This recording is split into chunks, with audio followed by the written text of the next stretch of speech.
लोमड़ी और बीमार शेर की कहानी। जंगल का राजा शेर बूढ़ा हो चला था। उसकी शक्ति क्षीण हो गई थी।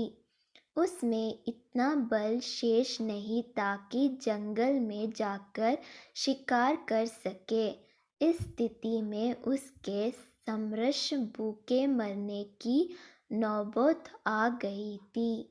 एक दिन अपनी गुफा में बैठा भूखा शेर सोचने लगा कि यदि यही स्थिति रही तो उसकी मृत्यु निकट है।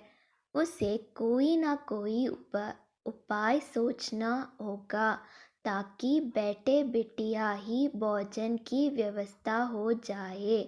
वह सोचने लगा और कुछ ही देर में उसे एक उपाय सूझ गया।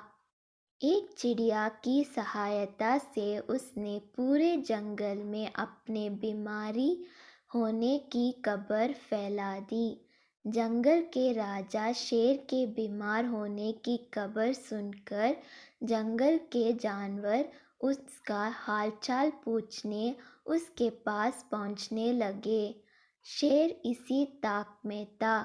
जैसे ही कोई जानवर उससे मिलने गुफा में प्रवेश करता, वह उसे दबोच कर मार डालता और चख कर उसका मांस खाता।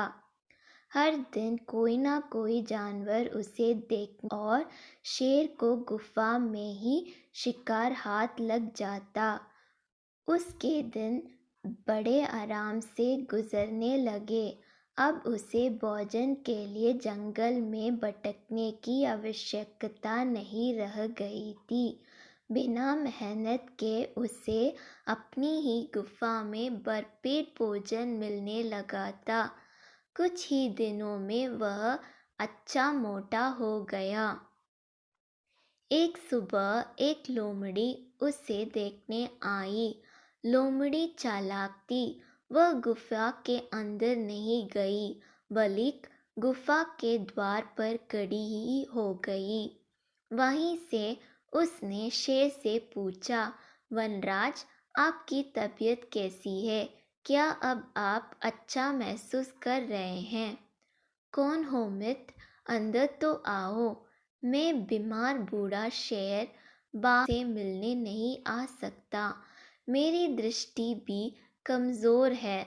मैं तुम्हें यहाँ से ठीक से देख भी नहीं सकता। आओ मेरे पास आओ। मुझसे आखिरी बार मिल लो। मैं कुछ ही दिनों का मेहमान हूँ। शेर ने फुसलाकर लोमड़ी को गुफा के अंदर बुलाने का प्रयत्न किया। शेर के बोलते समय लोमड़ी बड़े ही ध्यान से गुफा के आसपास का नज़ारा ले रही थी। शेर की बात खत्म होते ही वह बोली, वनराज, मुझे क्षमा करें, मैं अंदर नहीं आ सकती। आपकी गुफा में अंदर जाते हुए जानवरों के पैरों की निशान तो है, किंतु बाहर आते हुए नहीं। इसका अर्थ मैं समझ गई हूँ। कुछ जानते बूझते हुए भी यदि मैं अंदर आ गई तो उस जानवरों की तरह मारी जाऊंगी जिनके पैरों के ये निशान हैं। इसलिए मैं जा रही हूँ। जंगल में जाकर बूढ़े शेर की करतूत कभी जानवरों को बता दी। उसके बाद कोई भी जानवर शेर से मिलने नहीं गया।